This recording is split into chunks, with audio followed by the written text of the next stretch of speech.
Bem-vindos. Hoje vamos mergulhar num tema que fica ali na fronteira entre a física mais avançada e as grandes questões da existência. Vamos explorar o interesse filosófico e, quem sabe, espiritual da teoria M. Exato. E acho que para começar vale a pena lembrar porque é que os físicos se deram a este trabalho todo, não é? Sim, é um bom ponto. Basicamente, temos duas teorias incríveis que descrevem o universo. A relatividade geral para a gravidade, os planetas, as galáxias, o muito grande, E a mecânica quântica para o mundo das partículas, o muito, muito pequeno. Ambas funcionam espetacularmente bem nos seus domínios. o problema é que, quando tentamos usá-las juntas, em situações extremas como o centro de um buraco negro ou mesmo no início do universo, no Big Bang, Elas entram em conflito, dão respostas incompatíveis. pois, e como o universo é um só, precisamos de uma única descrição, uma teoria que consiga abranger tudo. É aí que entra, ou pelo menos entrava inicialmente, a teoria das cordas. Uma ideia bem revolucionária. Em vez de vermos as partículas fundamentais, eletrões, quarks, etc., como pontinhos minúsculos, a teoria propõe que eles são, na verdade, filamentos de energia unidimensionais, tipo cordas minúsculas a vibrar. Como as cordas de um violino cósmico, por assim dizer. Exatamente. E as diferentes notas, as diferentes vibrações, responderiam às diferentes partículas que observamos, com as suas massas, cargas, tudo. E o mais incrível é que esta ideia das cordas, matematicamente, parece resolver aquele conflito entre a relatividade e a quântica. Mas, como se costuma dizer, não há almoços grátis. Para a matemática funcionar, a teoria exigia algo radical. Uhum. Dimensões espaciais extra. Para além das três que nós experienciamos, comprimento, largura, altura, a teoria original precisava de 9 dimensões de espaço, mais uma de tempo, ou seja, 10 dimensões no total. Só isso já dá que pensar, não é? A ideia de que a realidade tem muito mais dimensões do que aquelas que conseguimos ver ou sentir. Sem dúvida.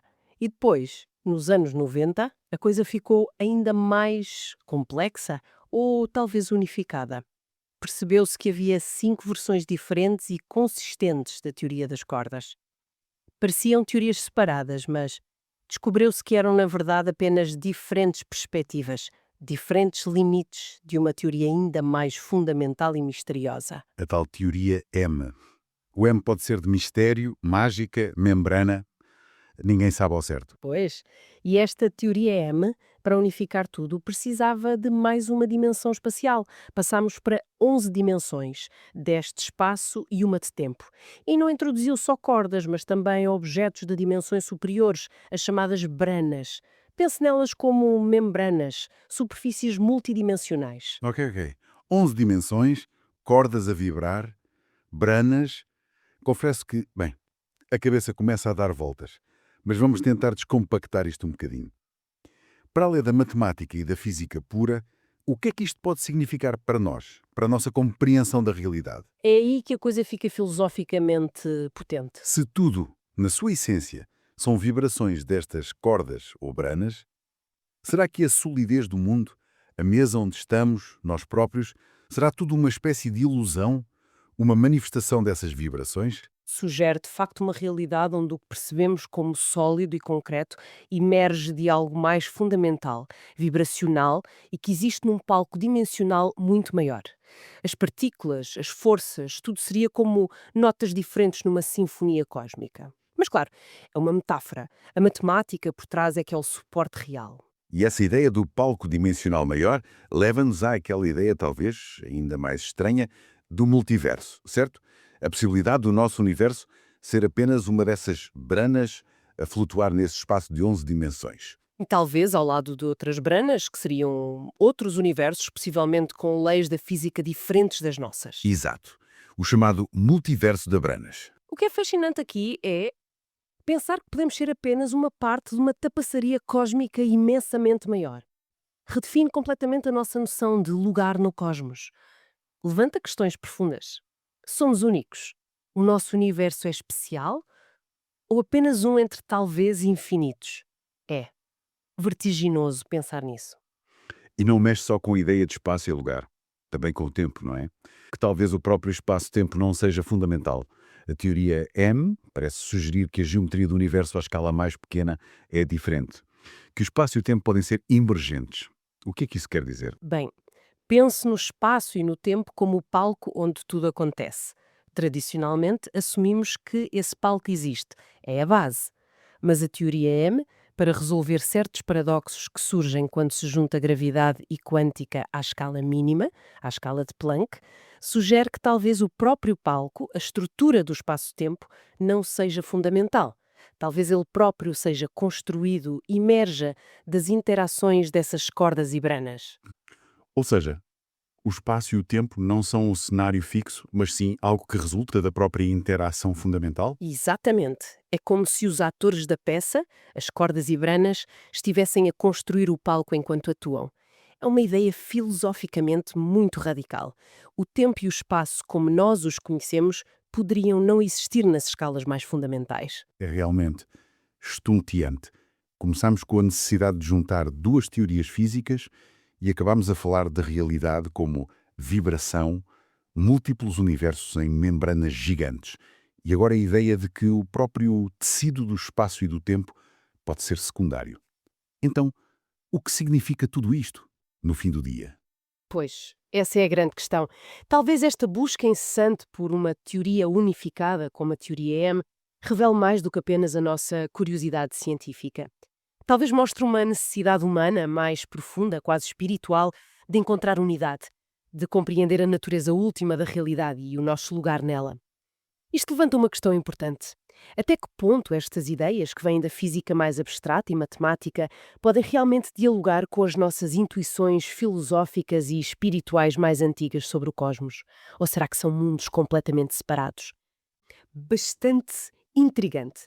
É um conjunto de perguntas e respostas que nos fazem olhar para a realidade, para a consciência, para nós mesmos, de uma forma diferente. Sim, mais sistémica, talvez. Exato. Coisas como: e se a matéria não for bem sólida? Ou quem somos quando o tempo para? São ideias que abanam um bocado o barco. Ok, vamos lá desconstruir isto. A ideia é explorar estas questões, desafiar o que achamos que sabemos e tirar daqui algumas ideias-chave. Certo. Bem, na vibração, na consciência, na interconexão. E uma visão menos materialista, não é? Menos linear do que é habitual. Sim, começamos logo pela base. O que é a realidade? Uma ideia forte é que a matéria, bem, não é bem coisa. É mais vibração, energia condensada, e que a consciência aqui dá forma. Exatamente. E que aquilo que percebemos cá fora reflete a nossa vibração interior. Uhum.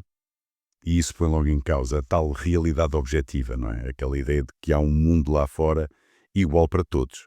Essa objetividade é mais um acordo, um consenso inconsciente. Filtrado, certo? Assim, filtrado pelas nossas lentes, culturais, familiares, o que seja. Quer dizer, não vemos o mundo como ele é Vemos como nós somos. ou como nos ensinaram a ser. Lá está, é como ter uns óculos coloridos e nem dar por isso. O que é fascinante aqui é perceber que primeiro temos de ver as lentes. Pois é, fascinante. E se a realidade é assim tão maleável? Então, o que é o eu? Há uma pergunta sobre múltiplos eus noutros universos, que somos tipo uma interseção. Uma interseção. Sim, um nó na rede, não uma coisa fechada e isolada, mas mais uma relação, uma possibilidade. Percebo. Menos um objeto e mais um evento, quase. E isso liga bem com a ideia de destino, não como algo fixo, mas como uma escolha vibracional. Ah, interessante. Explica lá isso melhor. Bem, a ideia é que o nosso estado interior, a nossa frequência, hum, sintoniza-nos com certas experiências. Mudar a vibração, em teoria, poderia mudar o caminho. Então a identidade não é só genética. Não, transcenda disso. Somos como ecos. Ecos de uma vibração original, de uma música antiga. É uma imagem poética, mas Percebo. E isso leva-nos ao tempo e ao espaço, que também são questionados. O tempo como ilusão ou uma construção necessária. E a pergunta: quem somos nós fora do tempo, na pura presença? uhum, a resposta aponta para isso mesmo. Um estado de ser, aqui e agora, sem a história pessoal apesar. Quase como se o tempo não passasse por nós, mas através de nós. Exatamente. E o espaço também leva uma volta. Não é um sítio lá fora onde estamos. Mas algo cá dentro. Sim, um reflexo do nosso estado interior, um espaço mental, emocional, que projetamos. Se ligarmos isto ao quadro geral, olha, até a origem do universo é repensada. O Big Bang. Sim, levanta a hipótese de não ter sido só um evento físico, mas talvez um despertar. Um despertar da consciência universal. Exato. O momento em que o todo se tornou ciente de si. É uma ideia, radical, mas que espelha a nossa própria experiência de despertar para a autoconsciência. Uau! Isto, claro, leva a questionar os limites do nosso conhecimento. Da ciência. A ciência é vista como uma linguagem. Poderosa, claro. Essencial. Mas talvez Limitada, limitada. para captar tudo, sim. Especialmente o invisível, aquilo que sentimos, intuímos, mas não medimos facilmente. E aí entra a intuição, não é? Sim, valorizada como um conhecimento mais direto, que não precisa da prova racional passo a passo. Um saber que vem de dentro. E levanta a questão: o que é mais real? O que vemos ou o que sabemos sem ver? Pois, a perspectiva aqui é que o invisível, a intenção, o sentimento, a consciência, pode ser o que na verdade molda o visível. Há uma metáfora muito bonita para a vida, como uma corda de viola a vibrar, Uhum. esticada entre dois infinitos, a dar um som por um instante. E o importante não é a duração da nota, Mas a vibração, a qualidade do som, o eco que fica. exatamente. O eco na teia da existência. E até o sofrimento ganha outro olhar. Não como castigo, mas como fricção, Fricção. Como assim? resistência. A resistência que sentimos quando a vida nos puxa para mudar, para uma nova vibração. A dor seria esse atrito. Entre o que fomos e o que podemos vir a ser. Exato. Aceitar essa vibração de mudança, mesmo que doa, seria o caminho para crescer, para expandir. Então, o que significa tudo isto? O fio condutor parece ser a possibilidade de vivermos num universo que é, no fundo, energia. Vibração, consciência. Sim, onde a separação é talvez uma ilusão. E a nossa realidade interior tem um poder enorme. Sem dúvida. E a identidade e o mundo são muito mais fluidos. Interligados. É um convite de olhar para além da superfície, não é? Sim. A sintonizar com energias mais subtis, com intenções, com significados. Isto levanta uma questão importante sobre o nosso papel nisto tudo. Qual? E se o nosso propósito for contribuir para a afinação do universo? A afinação do universo. Sim.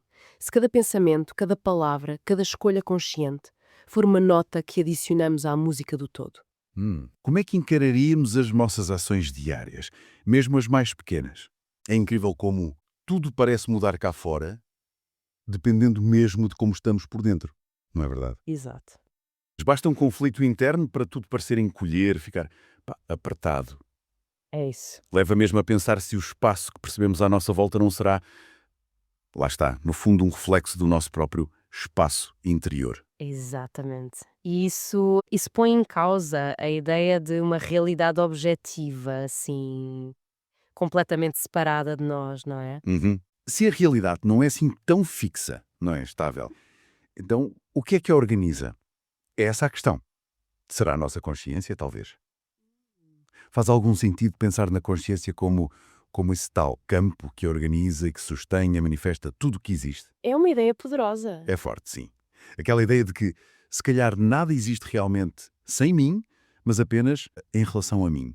Percebes? Em relação a ti, sim, percebo. E o fascinante é como isto se pode ligar à ideia de vibração. Vibração. Como assim? Bem, imaginemos a matéria não como algo sólido, fixo, mas como, tipo, uma condensação da vibração. Ok. Energia que abranda o suficiente para se tornar perceptível aos nossos sentidos, uma forma temporária. Uma densificação. Isso, uma densificação.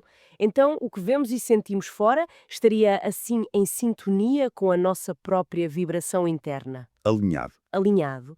E o que desperta essa ressonância, o que faz vibrar.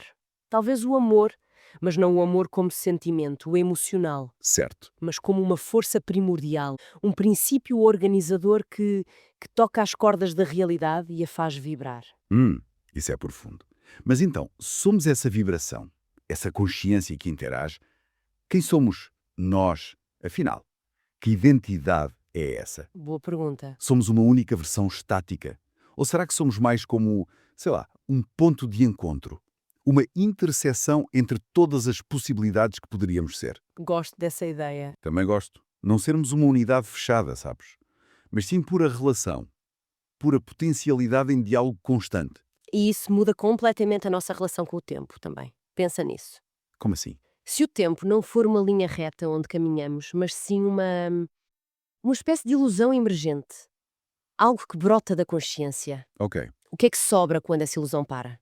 Quando o tempo desaparece? Pura presença. Pura presença. A essência do instante.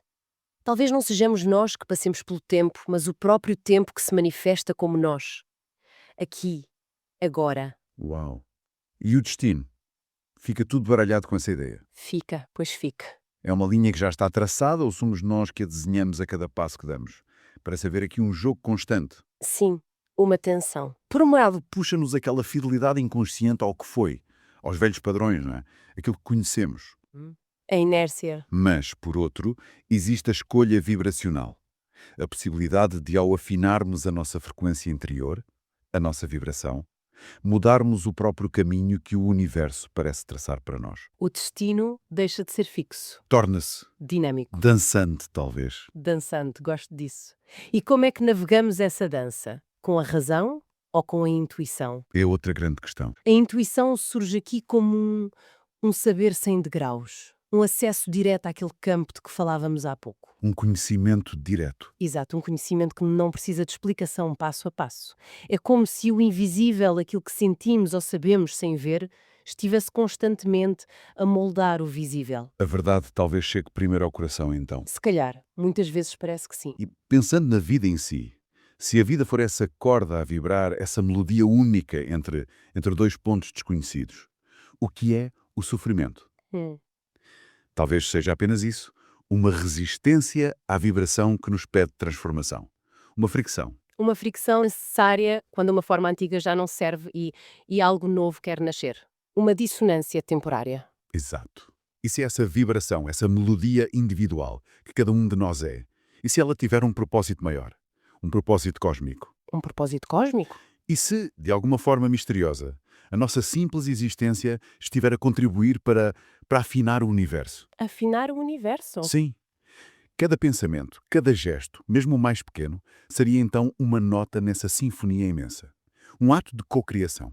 Sagrado até. Gosto dessa ideia. E, se calhar, mesmo quando parece que estamos completamente a desafinar, que a nota saiu toda errada, Sim. Isso também faz parte da música.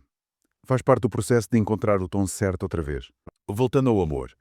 Mas não um amor qualquer, estamos a falar daquela força primordial, certo? Aquela presença que parece existir antes de tudo, não é? Antes mesmo de pensarmos nela. silenciosa, quase como uma vibração. Lá está. Quer dizer, anterior à vontade, anterior à separação. O fundo invisível onde tudo repousa. E não é o amor romântico ou condicionado das trocas e expectativas. É algo muito mais fundamental. A própria textura da existência, quase. Gosta essa imagem, sim, da vibração primeira. Sim, Há um murmúrio constante por baixo dos outros sons. Não exige nada. Não separa. Apenas está lá, a sustentar. É o que fica quando tiramos as camadas todas. Os conceitos, a identidade, o nosso próprio eu. sim. E essa ideia é mesmo central. Ela não começa, não é algo que venha de fora, que possamos ir buscar ou importar. É o próprio campo onde a realidade acontece. O campo. Sim. E aqui entra um ponto que eu acho fascinante. O reconhecimento disto não parece vir do esforço, do intelecto. Um esvaziamento interior. O esvaziamento interior. Uhum. Um estado que surge quando paramos de procurar ativamente um sentido ou uma explicação. Nesse silêncio, nessa pausa do pensamento habitual, é como se algo reconhecesse a sua própria natureza. Sem nome, sem etiquetas, mas com uma sensação de realidade muito profunda. É quase como largar as ferramentas que usamos normalmente para construir o nosso mundo, não é? E nesse largar, talvez, revela-se a estrutura que sempre esteve lá. É. É como reencontrar essa base que sustenta o universo, antes mesmo de haver consciência disso. Mas espera aí, para a subtileza disto. Sim, sim. Não é uma energia para usar ou para canalizar, como se ouve tanto hoje em dia. A ênfase parece estar mais numa presença para lembrar. Isso intriga-me. Se não é para usar, qual é o propósito de a lembrar? É uma excelente questão. A ideia principal parece não ser lembrar para fazer algo, mas lembrar como um ato de retorno. Um retorno a um estado natural.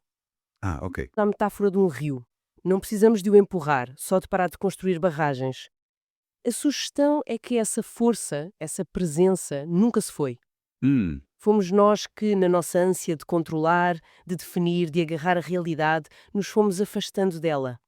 É quase como se, ao pararmos essa luta constante, essa presença se tornasse óbvia outra vez. Não porque voltou, mas porque deixámos de a tapar com o nosso esforço. Portanto, lembrar aqui significa talvez cessar de esquecer.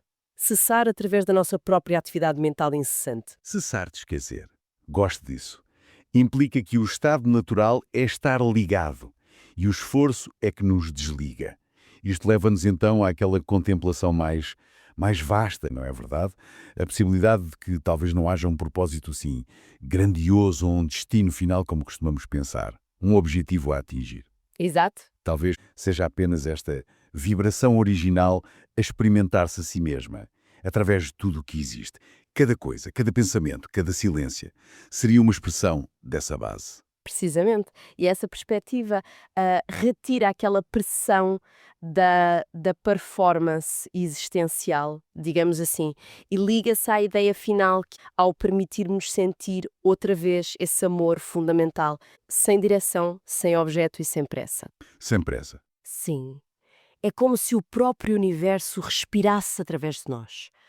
Não é uma conquista pessoal, mas um alinhamento com o fluxo natural das coisas. Uma ligação simples, direta, algo que simplesmente é, despida de intenção, de agenda, de desejo de chegar ao outro lado. Uma sensação radical de pertença, não é? Mas não a um grupo ou a uma ideia, mas ao próprio tecido da realidade. E essa sensação não depende das circunstâncias de fora. É uma qualidade intrínseca da própria consciência quando ela não está totalmente ocupada a gerir o eu. É fascinante como algo tão subtil pode ter implicações tão profundas no nosso dia a dia. Sem dúvida. É um olhar para além do conteúdo da nossa experiência e a reconhecer o espaço onde ela acontece. Bem, isto definitivamente dá que pensar. Uma perspectiva diferente sobre algo que, pronto, pensávamos conhecer tão bem como o amor. Sem dúvida. Uma exploração que nos leva ao centro da própria existência. Bem, E pensar que, segundo o Damasio, os sentimentos vêm mesmo antes da própria consciência.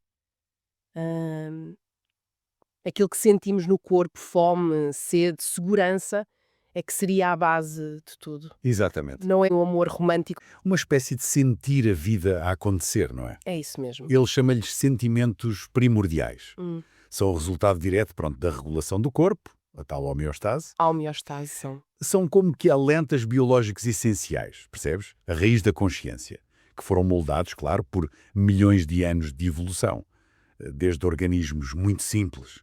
É mesmo a vibração da vida. Faz sentido. Quer dizer, primeiro é preciso garantir que a máquina funciona. Pois. E isso depois liga-se à ideia da continuidade da espécie, certo? Os sentimentos como uma ferramenta da evolução. Precisamente. O Damasio explica que estes sistemas de sentir são mesmo muito primitivos, quer dizer, existiam bem antes do pensamento como nós o conhecemos hoje. Antes do pensamento abstrato. Sim. Os animais reagem ao ambiente, reproduzem-se, tudo isso por causa dessa competência homeostática.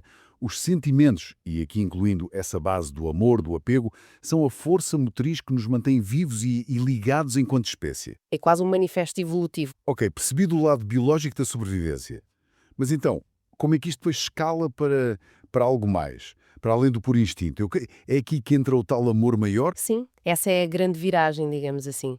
É quando essa ligação primordial à vida, que está muito focada na autopreservação e na continuidade dos nossos, dos mais próximos. Da família, da prole? Exato. Quando isso começa a transcender. O amor maior, pronto, é quando essa vibração se expande para além do nosso círculo imediato. É abraçar o coletivo, estender a compaixão, celebrar a vida em todas as suas formas. Hum. E isso também explica então a cultura, a arte, a moralidade, como se fosse uma espécie de homeostase social? É uma ideia interessante. O Damásio sugere isso mesmo, sim. É homeostase sociocultural. A ideia é que os sentimentos continuam a ser o motor dessas criações. Ok. Portanto, o amor maior não é algo desligado da biologia. É antes o resultado mais hum, elevado desse impulso primário. Passamos de apenas sobreviver para cuidar, para criar e para amar aquilo que está para além de nós. Percebo. Resumindo assim a progressão, começa nos sentimentos primordiais, aqueles que regulam a vida e que geram a consciência básica. Sim, Depois, essa vibração vital estende-se aos laços biológicos de cuidado, a família, a prole, como dizias, certo. e por fim culmina no amor maior, que ultrapassa o ego e a espécie e torna-se uma força criadora de cultura, de ética e de transcendência até. Deixa-me só reler aqui esta parte das notas. O sentimento primordial, a centelha invisível que sustém a existência e o sussurro que convida a cuidar, criar e amar mais vastamente. O amor maior só se torna inteiro quando cuidamos do mundo porque sentimos que o mundo, em nós, é dom que floresce. É realmente poderoso. É muito forte, sem dúvida. Põe a sensação de estar vivo mesmo no centro de tudo. Bem, acho que ficamos por aqui com esta reflexão. Sim? Esperamos que tenham gostado desta exploração. Até breve.